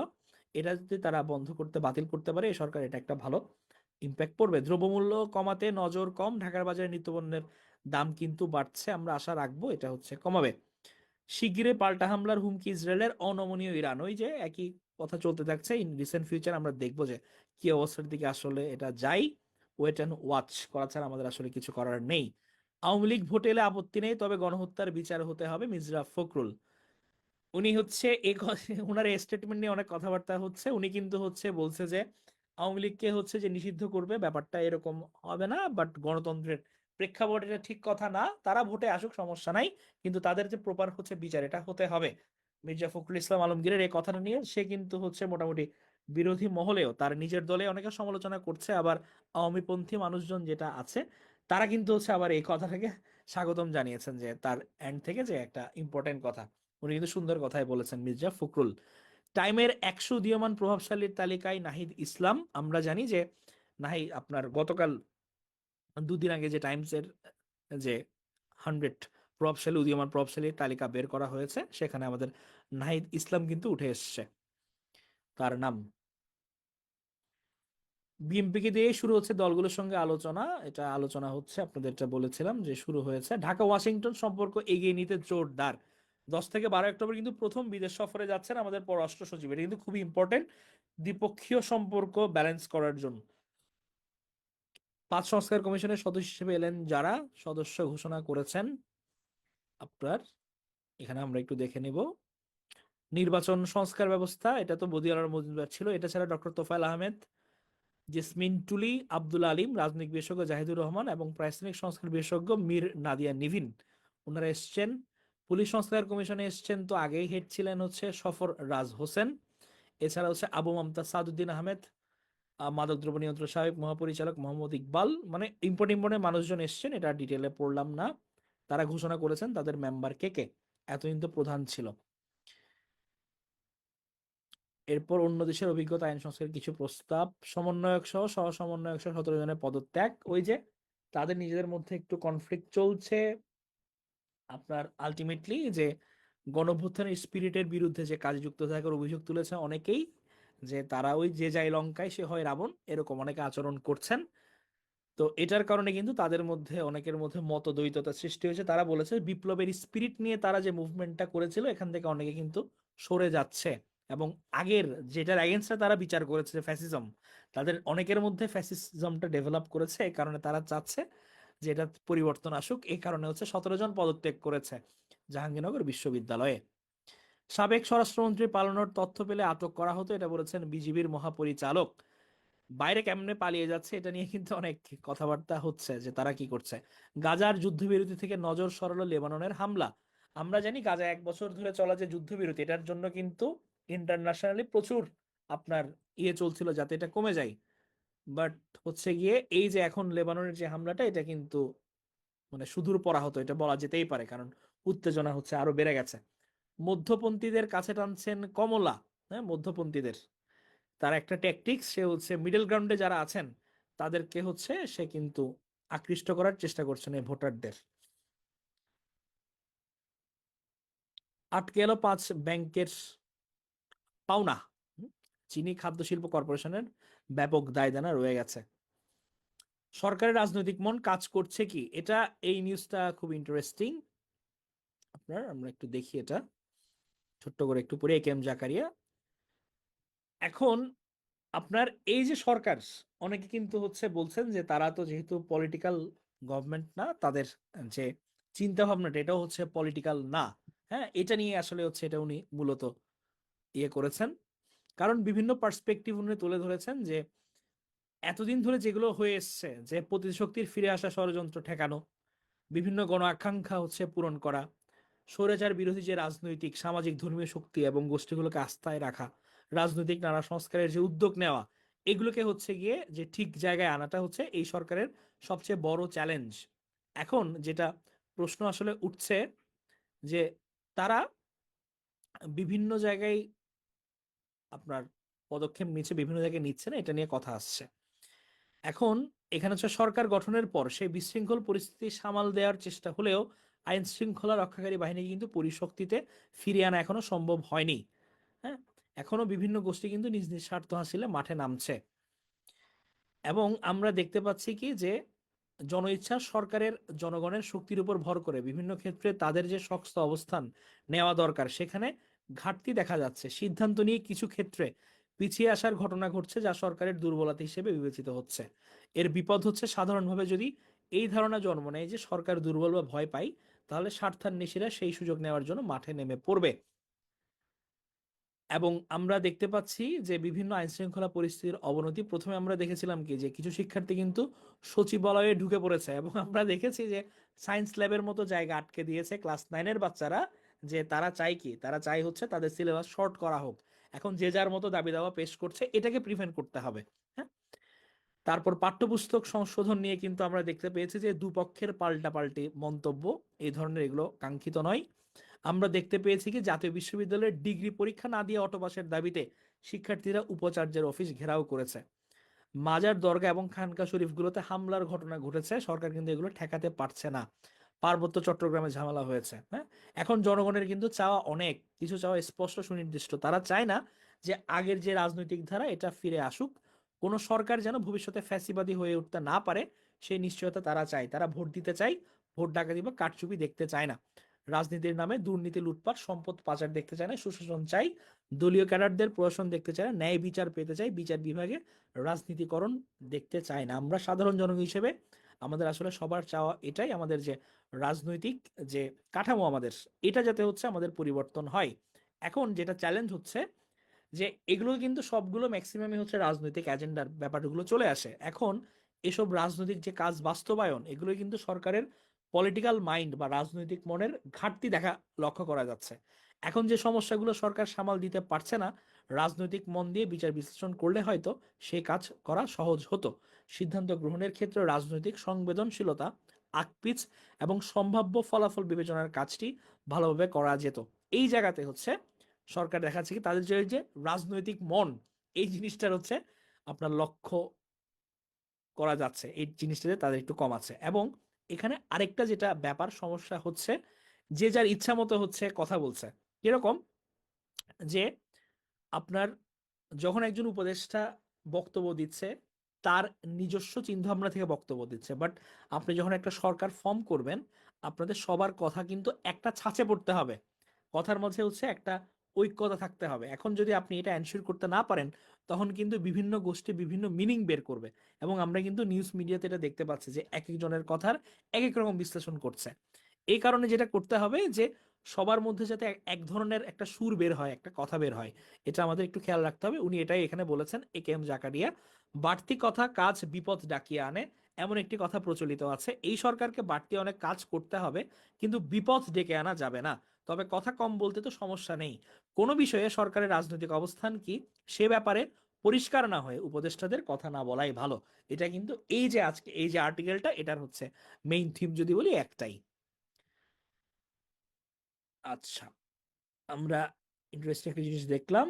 এরপর হচ্ছে আমরা পরের পাতাগুলোতে কোনো গুরুত্বপূর্ণ নিউজ আছে কিনা এটা আমরা একটু দেখি। আপনাদের যদি কোনো প্রশ্ন থাকে আপনারা কিন্তু কমেন্ট করতে পারেন।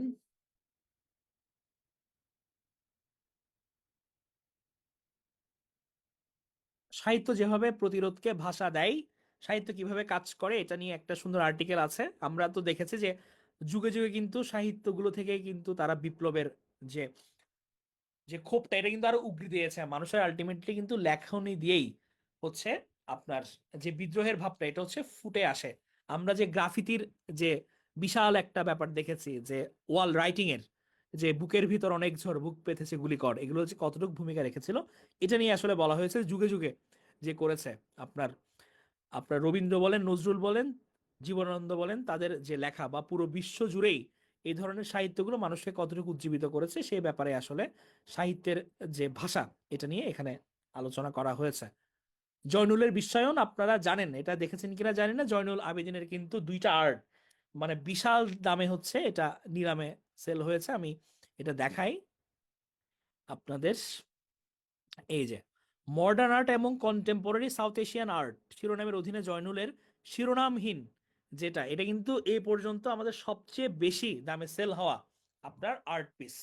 জয়নুল আবেদিনের 8,29,08,319 টাকা কিন্তু এটা আপনার নিলামে কিনে নিয়েছে মাস্টারপিসটা। হ্যাঁ, তো এটার মাধ্যমে কিন্তু বিশাল একটা পুনর্মূল্যায়ন আমরা দেখতে পাচ্ছি, যে আমরা যতই আমাদের দেশের বড় বড় মানুষজনকে বিস্মৃত করার চেষ্টা করি, ভুলে যাই, কিন্তু বাইরের মানুষজন কিন্তু এই ব্যাপারগুলো বুঝছে। হ্যাঁ, এটা কিন্তু বিশাল একটা ব্যাপার যে 8 কোটি 8.5 কোটি লাখ টাকার কাছাকাছি এই দামে ওনার এটা হাত বদল হয়েছে। এবং কিছুদিন আগে আমরা দেখেছিলাম তার আরেকটা তেলচিত্র কিন্তু সেল হয়েছে। একটা হয়েছে 3,47,00,000 টাকায়, আরেকটা হচ্ছে 4,56,00,000 টাকায়। হ্যাঁ, তাহলে পাশ্চাত্য শিল্পের বাজারে তার যে এই যে মূল্যায়নটা, এটা কিন্তু আমাদের একটা গর্বের ব্যাপার জয়নুল আবেদিনের। আইসিডি 150 কর্মী নেবে, বিশেষ আনসারের ব্যাপার দেখেছি। যক্ষ্মা নিয়ন্ত্রণে পাশে থাকবে বেসরকারি খাত। এই যে ডেঙ্গু সহ মশাবাহিত রোগ প্রতিরোধ করণীয়, এটা তো আমরা সবাই জানি, এটা নিয়ে ইয়ে আছে। এবং ফাইনালি আমরা আজকের নিউজ পেপারের দিকে একটু চোখ বলে, আজকের নিউজ পেপারে কি বলেছে। সড়কে দুর্নীতি নেপথ্যে কাদের সহ প্রভাবশালীরা, এগুলো আমাদের জন্য ইম্পর্টেন্ট না। প্রয়োজনে ইসরায়েলে আবার হামলা হবে, খামেনির হুঁশিয়ারি। হ্যাঁ, ইসরায়েল যেমন থ্রেট দিচ্ছে, তেমনি কিন্তু আয়াতুল্লাহ খামেনিও বলছে যে আবার প্রয়োজনে হামলা হবে। ভোটে জিতলে জাতীয় সরকার গঠন করবে বিএনপি, তারা বিভিন্ন দলমত থেকে মানুষ নিয়ে একটা জাতীয় সরকার গঠন করবে, এরকম তারা বলছে বিএনপি থেকে। 7 বছর পর ফলাফলের ভিত্তিতে আসন বরাদ্দ, চট্টগ্রাম বিশ্ববিদ্যালয়ে কিন্তু ফলে রেজাল্ট বেসড হচ্ছে সিট অ্যালটমেন্টের একটা প্রক্রিয়া শুরু হয়েছে। 18,000 কর্মী নেওয়ার আশ্বাস মালয়েশিয়ার প্রধানমন্ত্রী, এটা খুবই একটা গুরুত্বপূর্ণ জিনিস তিনি সলভ করেছেন। আমরা জানি যে মালয়েশিয়াতে কিন্তু সম্প্রতি আমাদের বাংলাদেশিরা এজেন্সি নিয়ে যে দুর্নীতি করেছে, এটার পার্সপেক্টিভে তারা কিন্তু লোকজন নেওয়া বন্ধ করে দেয়। কিন্তু আমাদের ডক্টর মোহাম্মদ ইউনুস এটা সলভ করেছেন মালয়েশিয়ার প্রধানমন্ত্রীর সঙ্গে। উনি একটা মিটিং এর মধ্যে গতকাল, আমরা জানি উনি এখন ভিজিট করছেন, কিন্তু যে আনোয়ার ইব্রাহিম, ওনার সঙ্গে বৈঠকে হচ্ছে তিনি এনশিওর করেছেন যে এটা আবার চালু হবে এবং 18,000 কর্মী নেবেন মালয়েশিয়া, যা এটা আমাদের জন্য একটা পজিটিভ সাইন।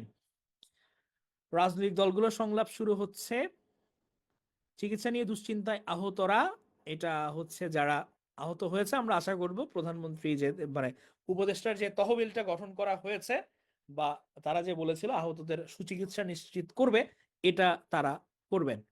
দ্রুত চাকরি পাওয়া গেলেও বেতন কম, কারিগরি শিক্ষা নেওয়া নিয়ে জরিপ, নিরাপত্তাহীনতার মধ্যে রয়েছে সংখ্যালঘু পাহাড়িরা, ভোটে জিতলে জাতীয় সরকার গঠন করবে বিএনপি, এগুলো আমরা দেখে এসেছি। বৈষম্য কমাতে যেসব পদক্ষেপ নেওয়া প্রয়োজন, তারা বলেছেন কি, এটা হচ্ছে কল্লোল মোস্তফা ওনার রাইটিং, যে লুণ্ঠন দুর্নীতি কঠোরভাবে দমন করতে হবে, দুর্নীতিবাজ ব্যবসায়ী গোষ্ঠীকে বিচার করে শাস্তি দিতে হবে, ধনিক গোষ্ঠীর কাছ থেকে প্রত্যক্ষ কর আহরণ বাড়াতে হবে, শুল্ক ভ্যাটের নামে সাধারণ মানুষ থেকে পরোক্ষ কর আহরণ কমাতে হবে। অর্থাৎ প্রয়োজনে আমি বড় লোক থেকে হচ্ছে কি আমি ট্যাক্স আদায় করব, এটা হচ্ছে আমি গরিবদের মধ্যে বন্টন করে দিব, এরকম একটা থিওরির কথা উনি বলছেন। হ্যাঁ, এবং আমাদের যে নিরাপত্তা খাত এটাকে হচ্ছে জোরদার করতে হবে, এইসব পদক্ষেপ নেওয়া যাবে, এটা উনি বলেছেন। ছাত্র আন্দোলনে আহতদের চিকিৎসা নিয়ে বিভিন্ন অভিযোগ উঠছে। এরপর আমরা ইম্পর্টেন্ট কি দেখি, বিপ্লবের পরের গণতন্ত্রের চেহারাটা কেমন, এটা নিয়ে লিখেছেন হচ্ছে সোহরাব হোসেন, যে এখন যে ইয়েটা চলছে, বিভিন্ন কমিশন গঠন করা হচ্ছে, তারপর সরকার যে আপনার রাজনৈতিক দলগুলোর সাথে বসছেন, হ্যাঁ, এগুলো নিয়ে আসলে বেসিক্যালি এখানে আলোচনা করেছেন। তরুণরা কেন এভাবে শক্তি ক্ষয় করছেন, ঘৃণার গুলির রাজনীতি, এটা হচ্ছে পাকিস্তান প্রসঙ্গে লেখা। আমার বাসার কাছে ছিল নাসরুল্লাহ আস্তানা ছুটির দিনে, এটা একজন লিখেছেন নাসরুল্লাহকে নিয়ে। আচ্ছা, নিচে এখানে দিয়েছে হচ্ছে ছানামুখী বানাতে বানাতে জীবন পার, হ্যাঁ, ছানামুখী মিষ্টি। আমরা জানি ব্রাহ্মণবাড়িয়ার 41তম যে জিআই পণ্য, এটা নিয়ে কিন্তু হচ্ছে গিয়ে আপনার একটা আর্টিকেল বের হয়েছে তার ইতিহাস নিয়ে, ব্রাহ্মণবাড়িয়ার বিখ্যাত মিষ্টি, এবং যার হাত ধরে উনি এসেছিলেন আপনার হচ্ছে গিয়ে এই শিবরাম মোদকের মিষ্টি দোকান ছিল ওখানে মহাদেব নামে, তার হাত ধরে কিন্তু হচ্ছে এসেছিল এই লেডি ক্যানি আর হচ্ছে ছানামুখী। হুম, আপনারা জানি যে লেডি ক্যানি, এটা কিন্তু লেডি ক্যানিয়ার নামে এই মিষ্টিটা। তো আপনার এটা 41তম জিআই পণ্য, এখন কিন্তু রানিং 43টা জিআই পণ্য আমাদের আছে, এটা আমরা পড়ে এসেছি। কমলার পক্ষে ওবামা, ট্রাম্পের পক্ষে নির্বাচনী প্রচারণে মাস্ক, ইলন মাস্ক কিন্তু ট্রাম্পের হয়ে নির্বাচনী প্রচারণা করছেন। আমরা দেখেছিলাম কিছুক্ষণ আগে যে কমলার পক্ষে কিন্তু নিউ ইয়র্ক টাইমস কাজ করছে, এখন কিন্তু সরাসরি ইলন মাস্ক ট্রাম্পের পক্ষে নেমেছেন।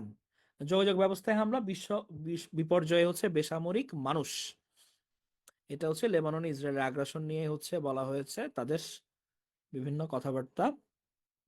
ভারত শ্রীলঙ্কা সম্পর্ক উন্নয়নে প্রত্যাশা,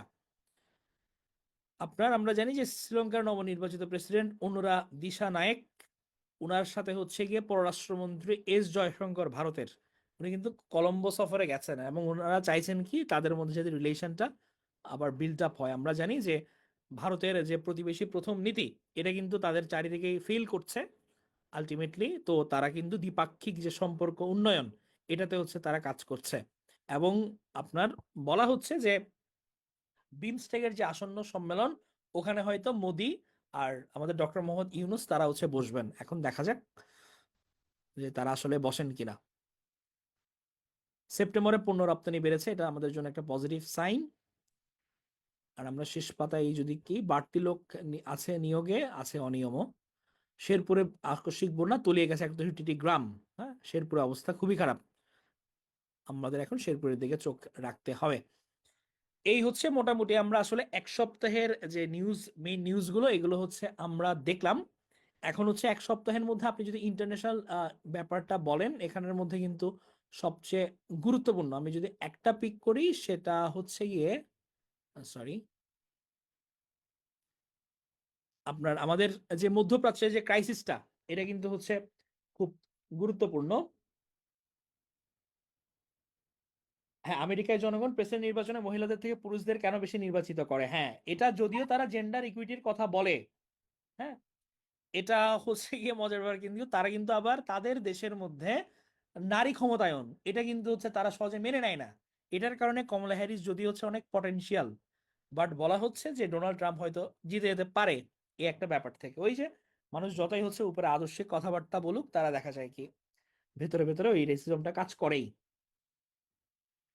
আচ্ছা, বামপন্থী মানে হচ্ছে কি, বামপন্থী মানে হচ্ছে গিয়ে যে যারা চাই, মানে যদি থিওরিটিক্যাল কথাবার্তা বলি, বামপন্থী হচ্ছে এমন একটা গ্রুপ যাদের মেইন থিম হচ্ছে যে আমার সরকার ব্যবস্থায় বসবে হচ্ছে শ্রমিক শ্রেণী, যারা অত্যাচারী শ্রেণী, অত্যাচারিত হচ্ছে, শোষিত হচ্ছে। যে আমরা বর্তমান সমাজ ব্যবস্থায় বা পুঁজিবাদী ব্যবস্থায় দেখি কি, যে এখানে ব্যবসায়ীদের জয়গান, হ্যাঁ, বড় লোকদের জয়গান, যার কাছে টাকা পয়সা আছে সেই হচ্ছে গিয়ে শাসন ব্যবস্থা তার দখলে বা তার ফেভারে।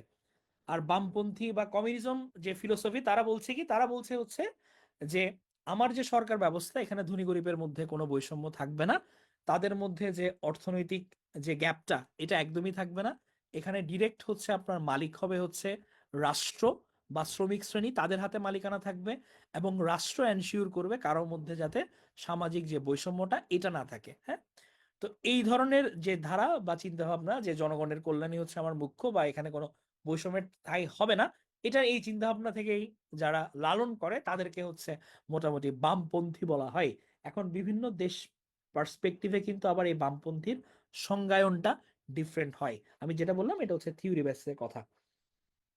আচ্ছা, এরপর হচ্ছে, আচ্ছা আমরা মধ্যপ্রাচ্যে যেটা বলছিলাম, এখানে কিন্তু আপনার বিবিসি নিউজের যে আপনার লেখাগুলো, এগুলো বেশ হচ্ছে আপনার তথ্যবহুল থাকে এবং ব্যাখ্যামূলক থাকে। আপনারা এগুলো ফলো করতে পারেন। জাস্ট হচ্ছে বিবিসি মধ্যপ্রাচ্য সংকট বিবিসি বাংলা লিখে সার্চ দিবেন, দেখবেন যে একসাথে এরকম আপনাদের সব চলে আসবে নিউজ। এখন আপনার পছন্দ মতো হচ্ছে গিয়ে আপনারা মানে দেখতে পারেন যে লেখাগুলো একটার পর একটা। হ্যাঁ, যেমন দেখেন এখানে হিজবুল্লাহর কিভাবে জন্ম হলো, বা লেবাননে হিজবুল্লাহর যে ডিভাইস বিস্ফোরণ নিয়ে যে কথাবার্তা, যে এখানের মধ্যে পেজারের মধ্যে যে বিস্ফোরক ছিল, এবং দেখা যায় কি কমনলি যে বিস্ফোরণের আগে সবাই পকেটে হাত দিয়েছে, আগে তাদের একটা মেসেজ এসছে, মেসেজ আসার পর এটা হচ্ছে ভাইব্রেট হয়েছে, ভাইব্রেট থেকে হচ্ছে আপনার বিস্ফোরণটা হয়, 37 জন যে মারা গেছে, এটা নিয়ে কথা হয়েছে। কিভাবে হচ্ছে হিজবুল্লাহ ফর্ম হয়েছে এ ব্যাপারে হচ্ছে আর্টিকেল আছে। হ্যাঁ, যে শিয়া সংগঠন এটা যে একটা বড়, তাদের হচ্ছে কিভাবে জন্ম হয়েছে, যে 1982 সালে কিন্তু হচ্ছে মূলত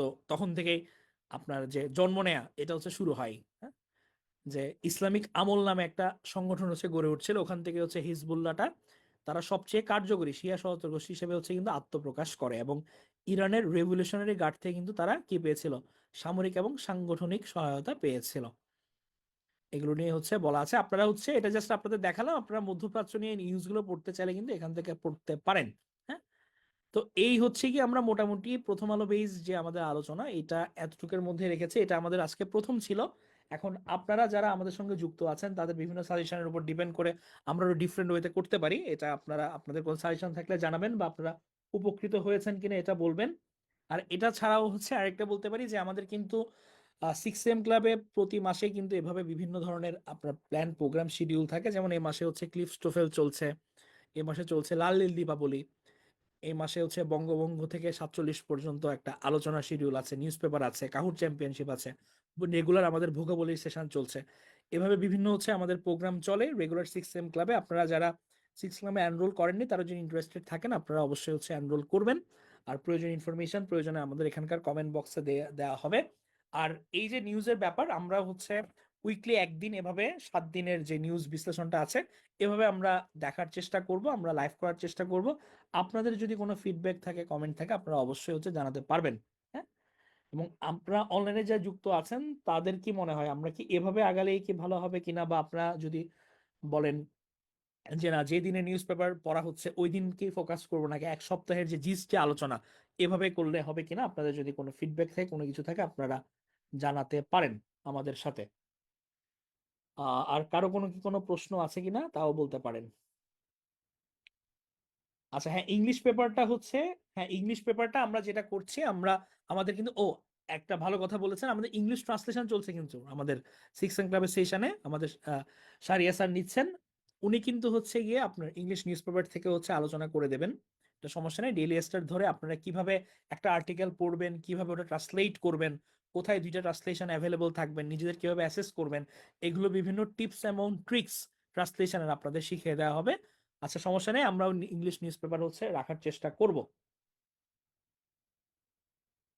আচ্ছা, ধন্যবাদ। ইংলিশ নিউজ পেপার, হ্যাঁ আমরা এটা চেষ্টা করব, সপ্তাহে একবারই ভালো, সব মিলিয়ে। ওকে, ঠিক আছে, তাহলে আমরা এই প্রসেসে হচ্ছে আমরা আগাবো।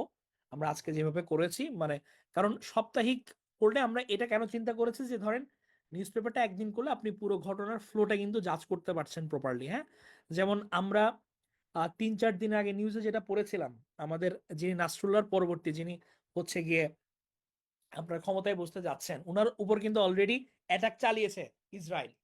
তো আপনার কিন্তু এই যে ফ্লোটা, এটা হচ্ছে প্রপারলি হচ্ছে ধরা যায়। সেশন হচ্ছে শুরু হয় ঠিক সকাল 5:45-এ, ভোকাবুলারি দিয়ে শুরু হয় এবং শেষ হয় হচ্ছে গিয়ে আপনার 7:30টার মধ্যে। অনেক সময় একটু সময় বাড়তি লেগেছে, যেমন আজকে একটু বাড়তি লেগে গেছে। এভাবে হচ্ছে মোটামুটি করা হয় আর কি। আপনার ডিটেইল হচ্ছে আমরা কমেন্ট বক্সে দিয়ে দেবো। 6am ক্লাব সম্বন্ধে হোয়াটসঅ্যাপ নাম্বার শেয়ার করা থাকবে, আপনারা হচ্ছে যোগাযোগ করতে পারবেন, কোনো সমস্যা নাই। আপনাদের অসংখ্য ধন্যবাদ এতক্ষণ যারা সাথে ছিলেন।